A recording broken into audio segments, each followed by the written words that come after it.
Good evening. Welcome to a Wi-Fi on the fly version of the Wise Mind Fireside Chats.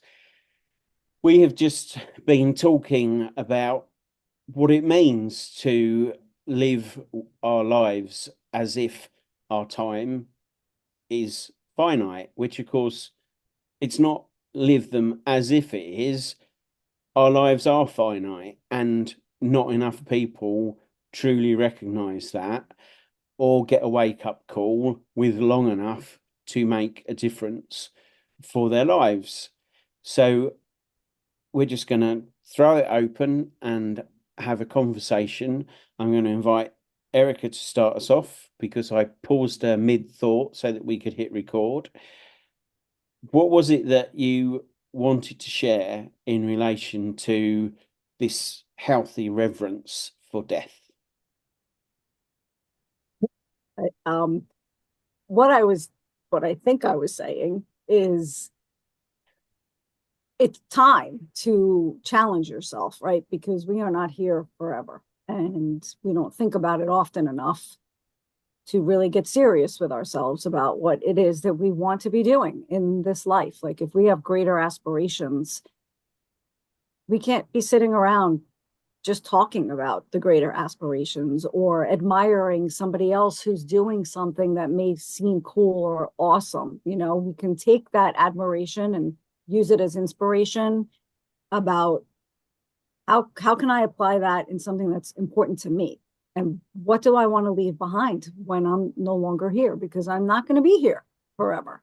And those of us who have kids, we incorporate them into that thought about what am I going to leave behind for my kid? Not so much financially or anything like that. I'm not speaking inheritance or anything materialistic. I'm speaking, what have I done that matters, that my kid can be proud of and hold on to and maybe even carry on? What am I going to do that's going to cause a ripple effect in this world? How am I going to leave an impression that shows that I actually made a difference here, that it wasn't all for nothing?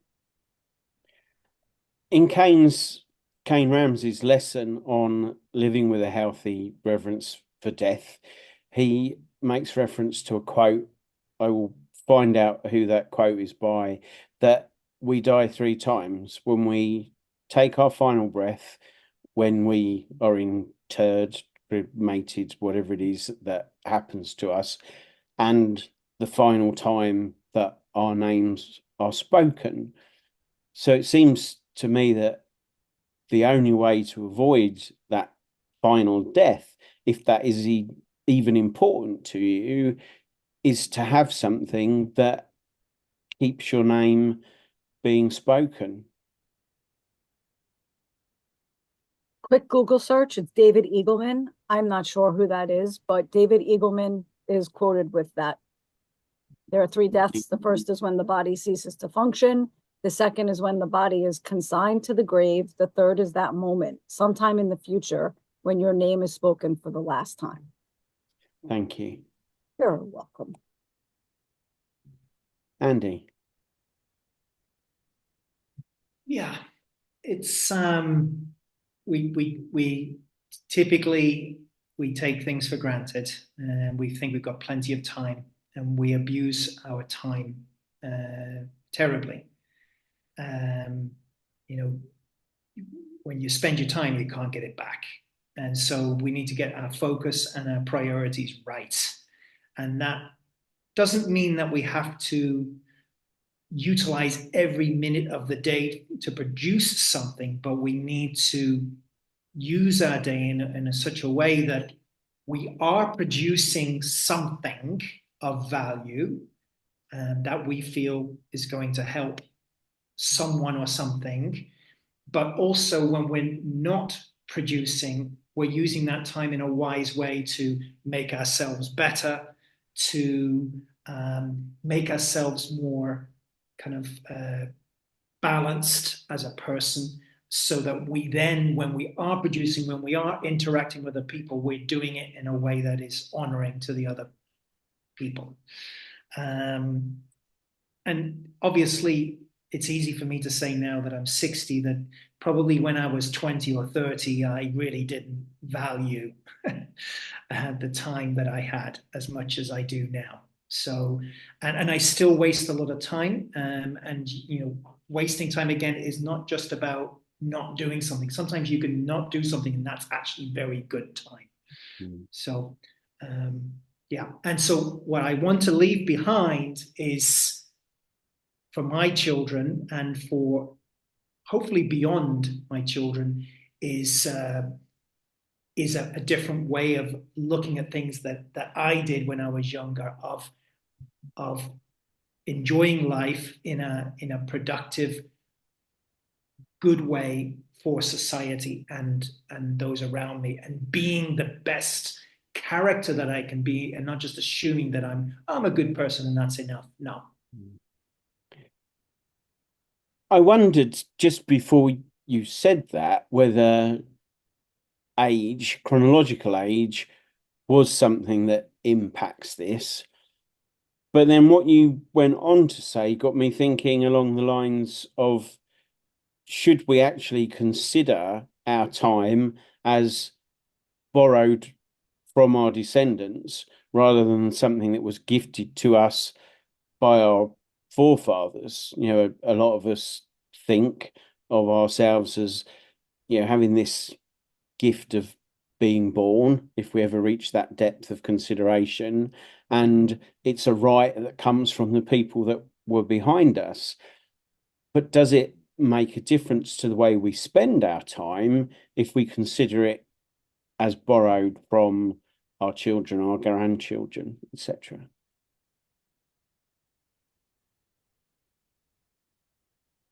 I never thought of it in that sense. I feel I got a debt to them. I need to give them something of value from a character standpoint. And so I don't feel that's a debt, but I can now see that as a debt. It's a responsibility, but hopefully it's a good responsibility. And so I feel I've got that responsibility to them. And if I don't do it, then I've got a debt with my children. Mm. I guess the most obviously recognized version of that is the indigenous tribes, the 7 generations philosophy, 7 behind, 7 ahead. So, you're planning, your forefathers were planning 7 generations ahead, and then you honor that backwards, but you also pay it forwards. I think it's a lovely way to look at it, because these days, we tend to get focused on ourselves so much, but when we start to look back and look forwards to the generations before and after, now you start to see a little bit of the gravity of how you are spending your life and the importance of it, because it's way beyond. I always used to tend to think it's just about me and living well and blah, blah, blah, but no, it's much bigger than that. Someone gave me a card once on my birthday years ago, whatever. It said, the two most important days are, the day you were born and the day you figure out why. So that in a nutshell, I mean, half of us spend our lives. What's the point? Why am I here? What's the big point of this, of all of this? And I think Andy, you said it earlier, that being aware and appreciative of the fact that we're not here forever, right? And wanting to achieve and do something. It's not the same. Like that frenetic kind of doing is not the same as having a healthy relationship with the fact that you're not going to be here forever. Because being in the moment is also very much a part of learning how to fully live your life, knowing that it's not going to last forever. It's getting clear on what matters most. And it's different for all of us, right? And this has to do with our values, and our values shift, and the priorities change as we get older and everything, you know, things affect that. But there's a group of 4 of us right here, and each one of us probably have the same values, but might be in slightly different orders. So that leads us to wanting to leave things behind in a legacy, in a ripple effect that are completely different. But our values are still the same. They're just lined up differently. So it's really like the tough questions to yourself that most people don't ask.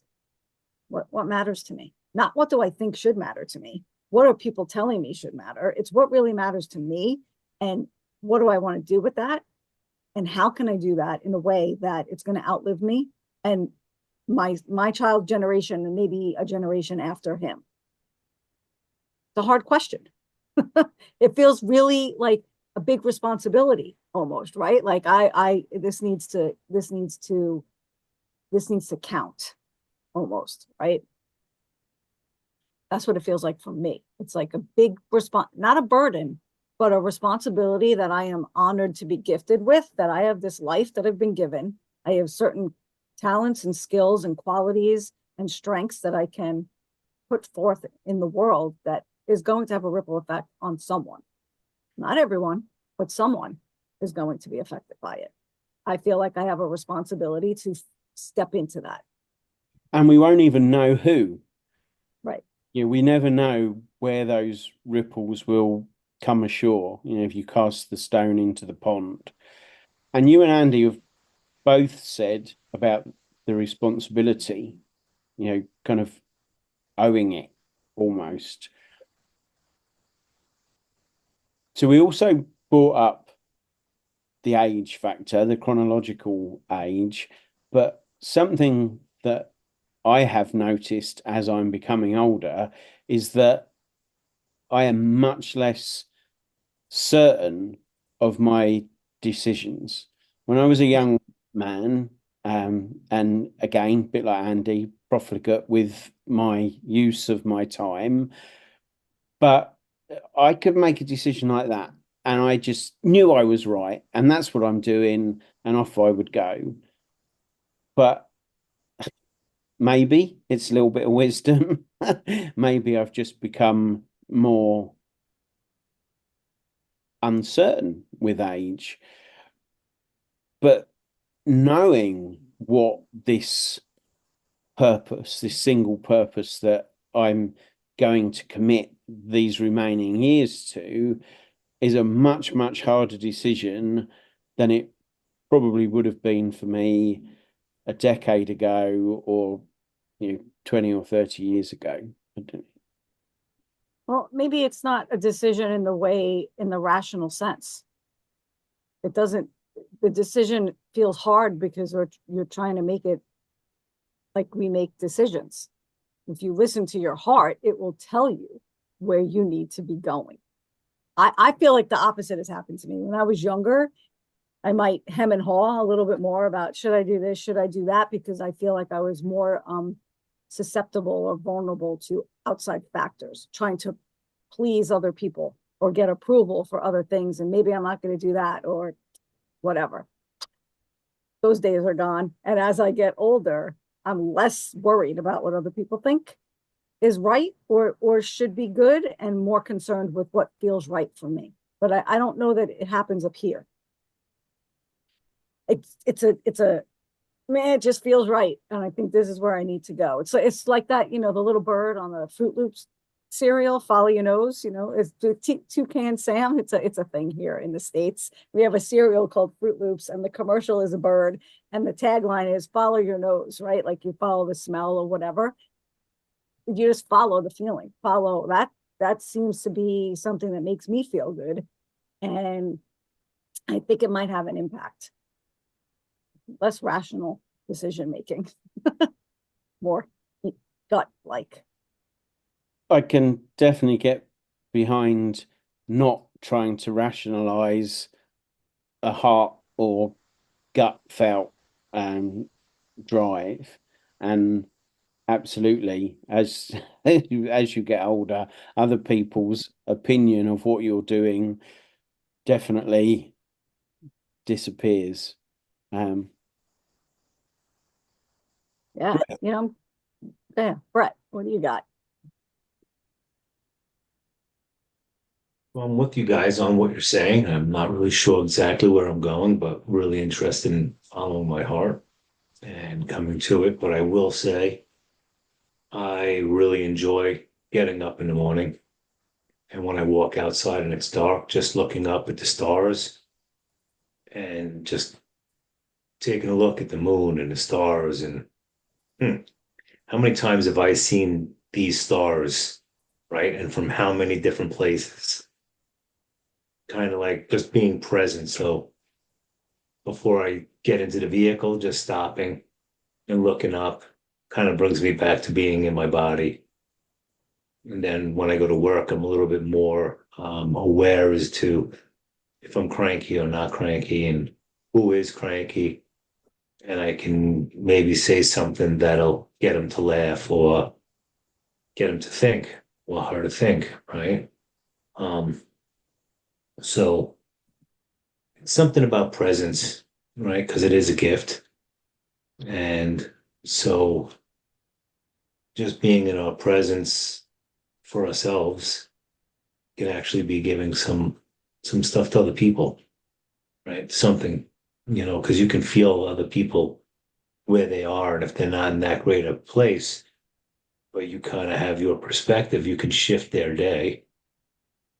And just going through at the minimum my day that way feels good, right? Those little shifts, those little things.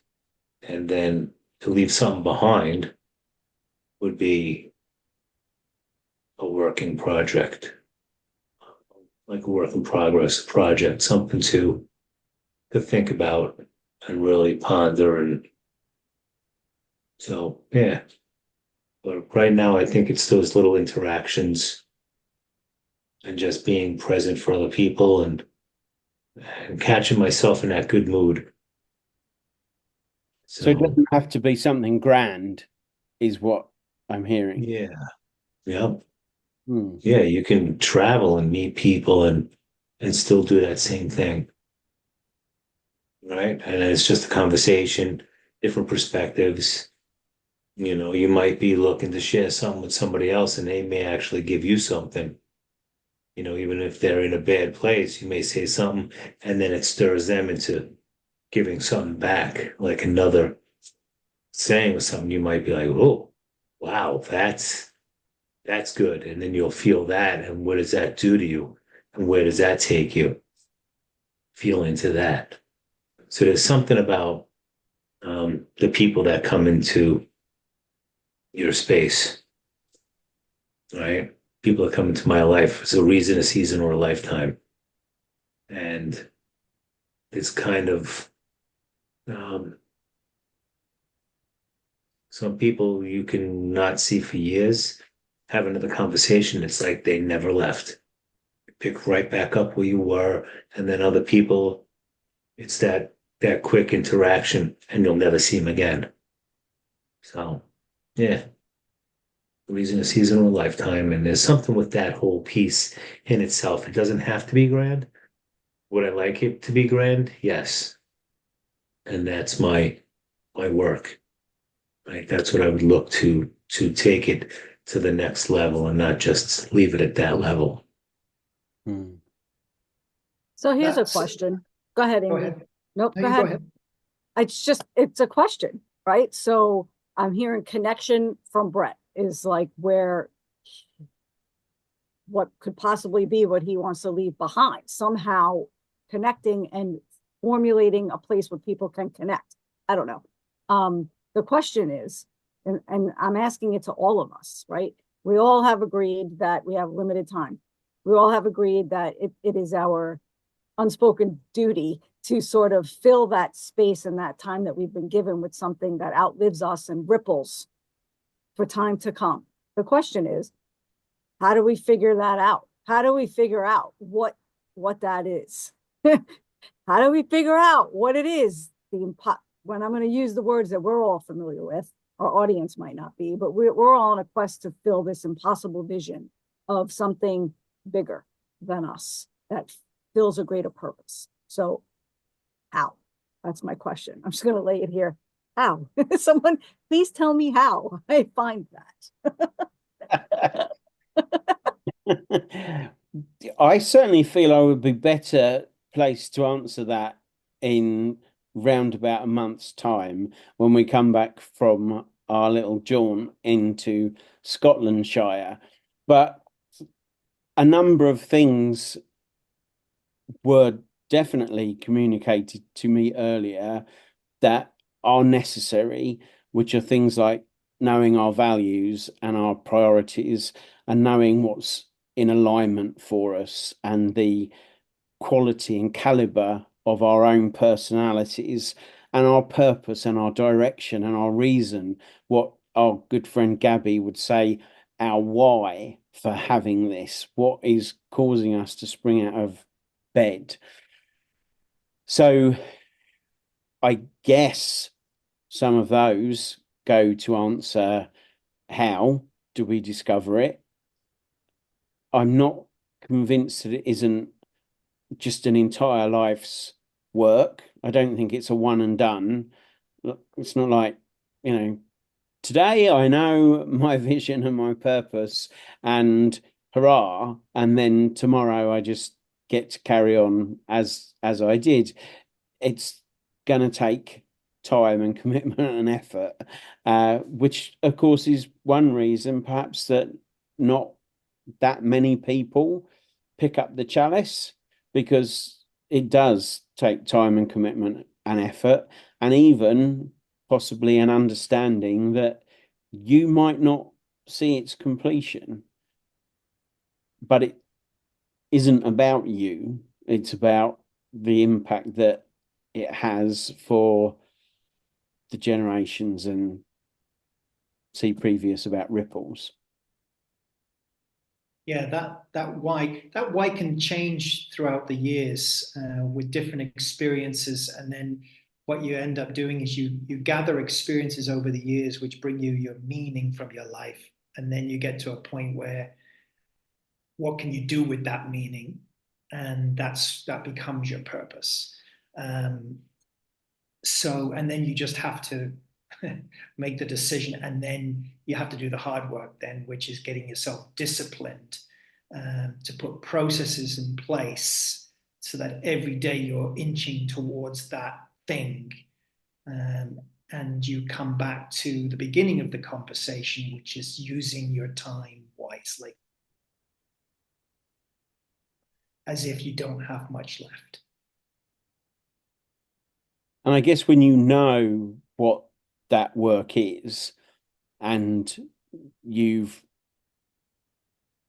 resolved that for yourself, and this is a complete guess because I haven't reached this yet, but I would imagine even a moment that is not in line with that purpose and goal is going to start to feel like wasted time, in a way that, having previously sat and watched 2 movies back to back on a Friday night, didn't feel like a waste of time previously.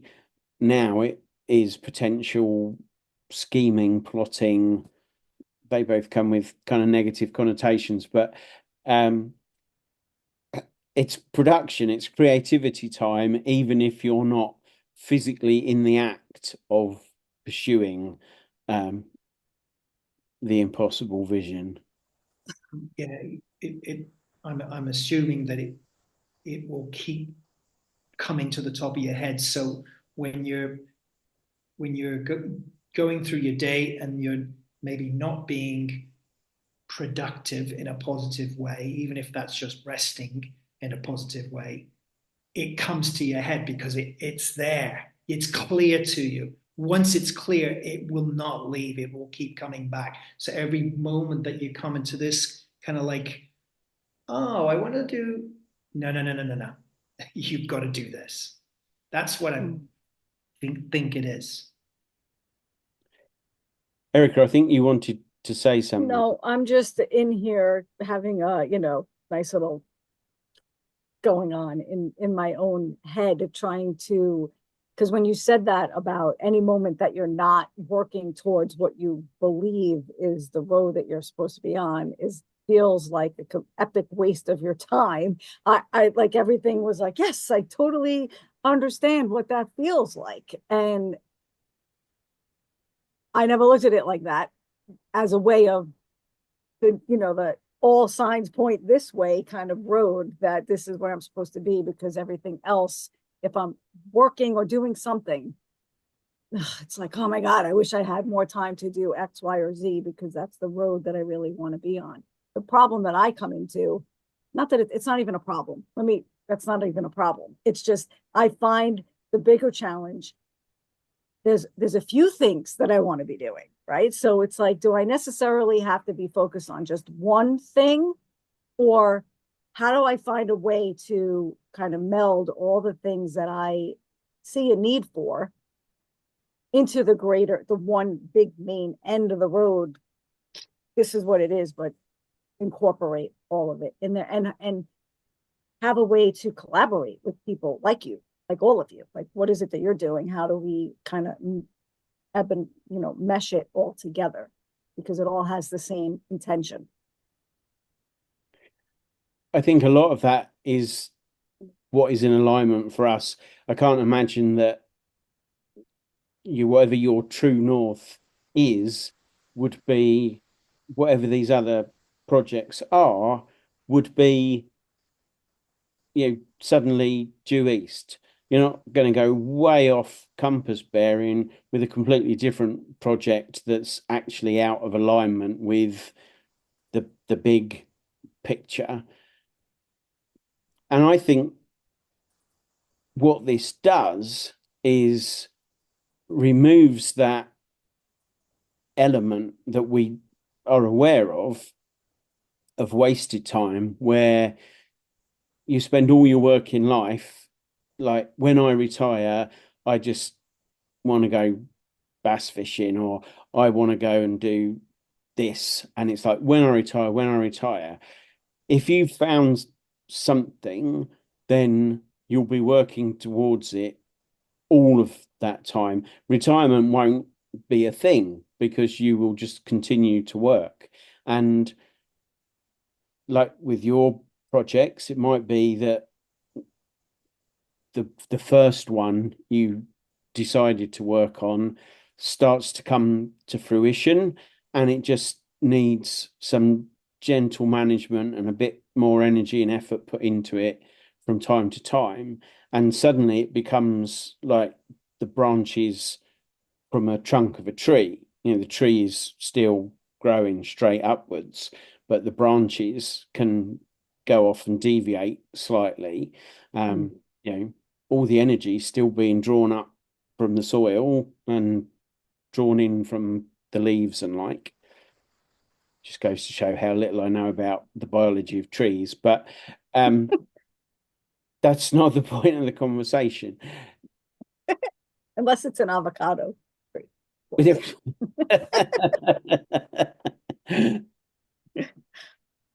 I don't know.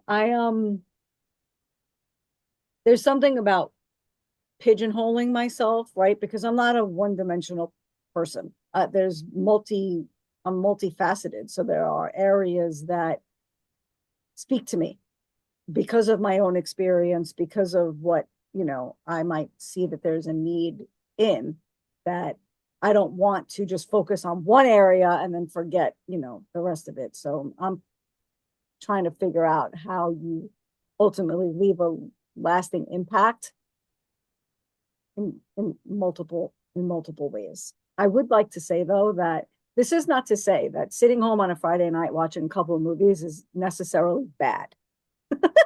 It is, I find it to be necessary part of self-care, to be able to slow down and decompress and allow yourself a little bit of time to do that, so that you can proceed with what, the main goal and the work.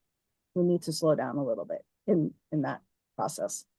100%. And I'm going to misquote somebody. I've got a feeling it might be James Clear, but the same effort that goes into being active and productive should go into relaxation and rest. Erika can Google that if she wants and finds out if I've got the right quote and the right person. But Stay tuned. absolutely, yeah. Guys, anything from either of you?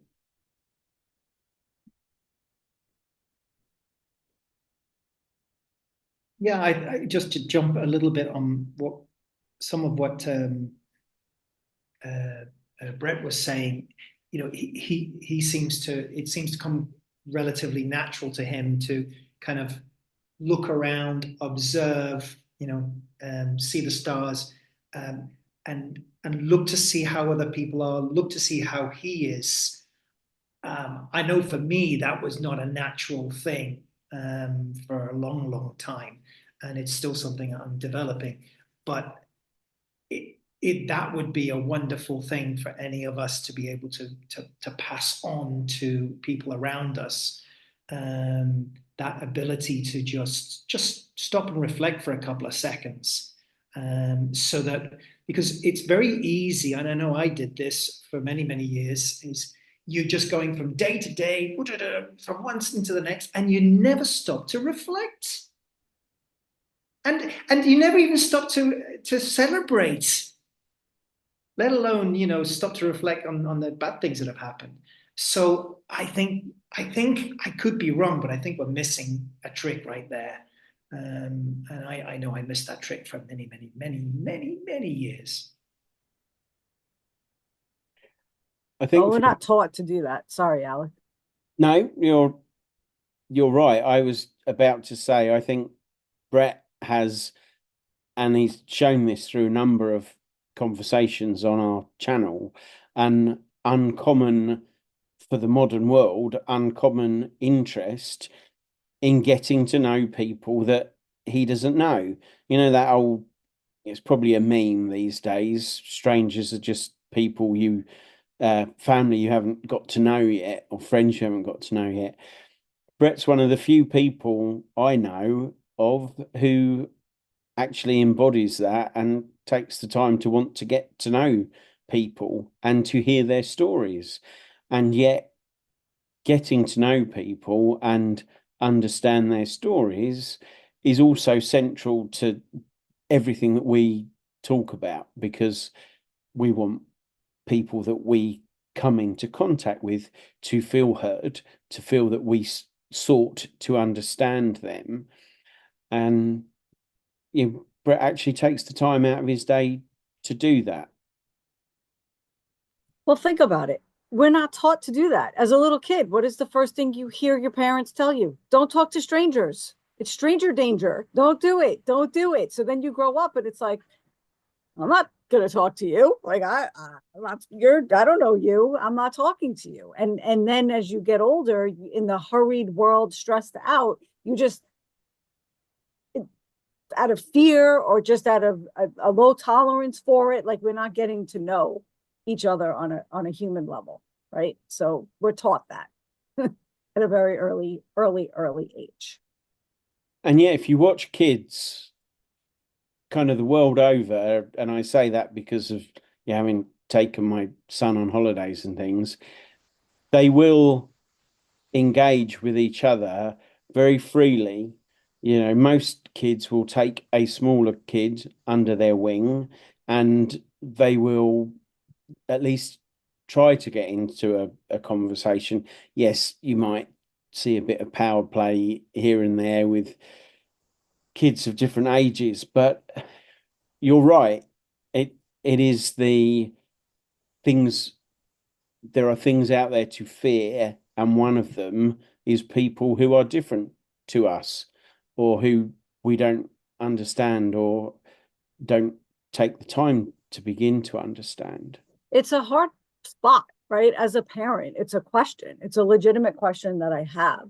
Like, how do we change that? We're all have a central focus to protect our kids. So we teach them to be cautious of situations and people because of their susceptibility to like trust so easily that bad things can happen to them. So we're doing what we think is the right thing to do to protect our kids from danger, but we're indirectly teaching them to be disconnected. So how do we bridge the gap there? Protect our kids, but still encourage and, teach them to connect. It's kind of hard to do until a kid is old enough to be able to discern on their own and learn their own warning signals when somebody might be a little, too close or whatever. So it's a question that I have. How can a parent foster connection, but keep our kids safe? It's hard to do. Perhaps that's part of this why/how of a legacy of living with this healthy reverence for death, is that we've reached a point where we can see how important maintaining community is, how disconnected actually all of our local communities are from one another, even from people within the communities, let alone separate communities. And perhaps that's the sort of thing that recognizing our death is there and living better, more purposefully, living differently could be, to show people earlier and younger that our similarities are many-fold times more akin than our differences are. Yeah, obviously, when kids are younger, what we have to do, we have to tone the situation. So when they're younger, we have to protect them more, and as they get older, we have to not only protect them less, but we have to also train them. Okay, so when someone's getting too close to you, when someone touches you here, we have to do that. And we probably don't do enough of that. But so slowly we release the reins so that they understand and how to deal with themselves, and what's a difficult neighborhood to go into or whatever. We have to slowly teach them those things, and it's to the point where eventually they're going to leave us anyhow. Yes. Yes, they are. They might be safer off out there.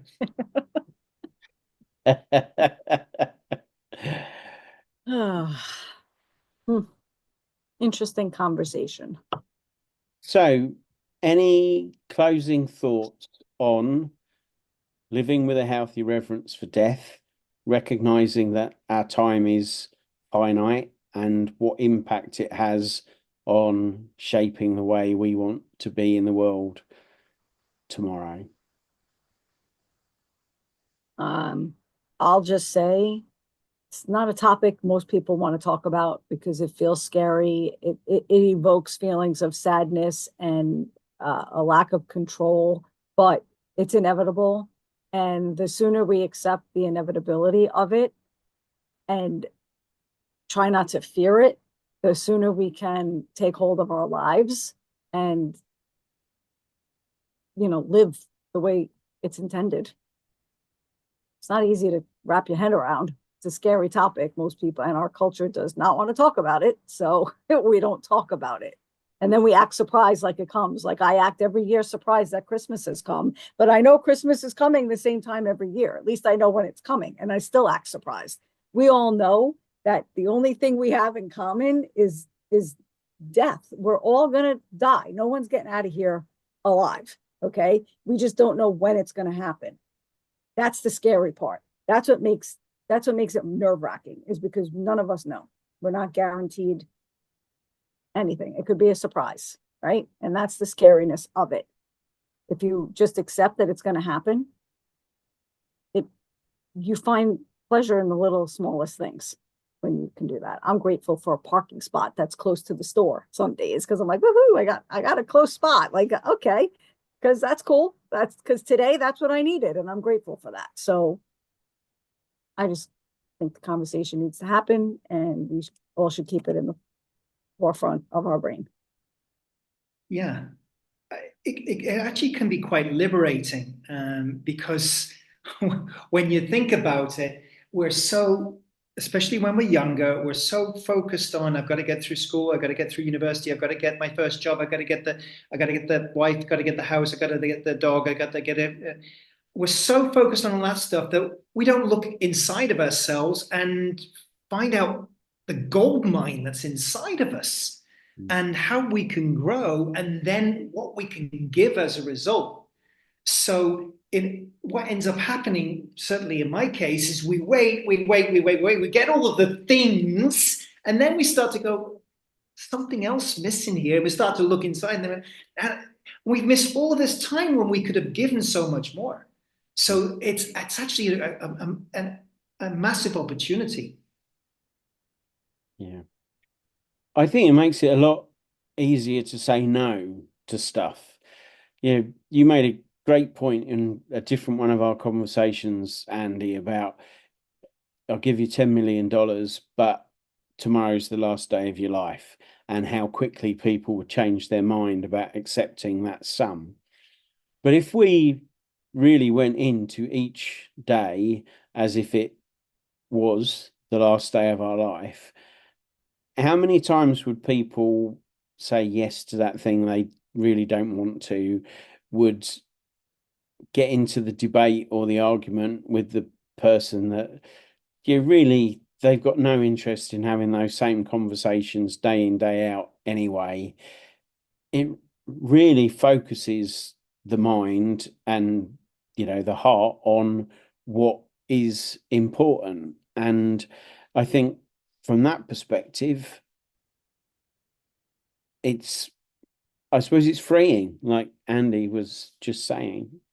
You said it makes it easier to say no. And for me, if I'm present to, okay, I have an infinite amount of time here, it could happen at any moment, I find it easier to say yes to things, right? So it's more like, hell yeah, I'm going to do that, than it is that it used to be for me in the past, not having this, very acute awareness of impending, the inevitability of it. It would be, I can't do that because I don't have X amount of money, or I can't do that because I can't take days off of work. Now I'm like, I'm totally doing that because I don't know. I mean, yeah, I'm doing that. The no part is boundaries, right? It's like, I am picking and choosing what I feel like doing, and I'm saying yes to more things that is going to enrich my life, and no to more things that is sucking the energy out of my life. And it is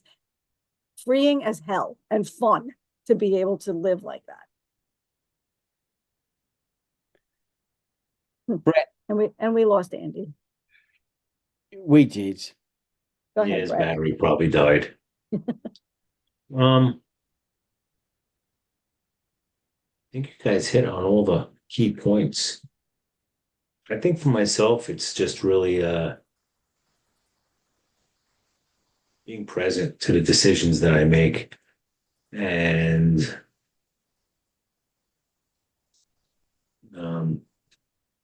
just how I move about my life. Make it less stressful, more enjoyable, even if I am working. Like, there's no reason why work can't still be enjoyable. Right? So it's those little things. I don't know. It's definitely got me thinking. So I don't have a lot to say because I'm just ideas just whipping through my head. So yeah. Cool. Thanks, everybody. We trust that Andy is safe and well and only dropped out because of battery or something like that. And we will catch you in the not too distant future on another episode. So cheers, everyone.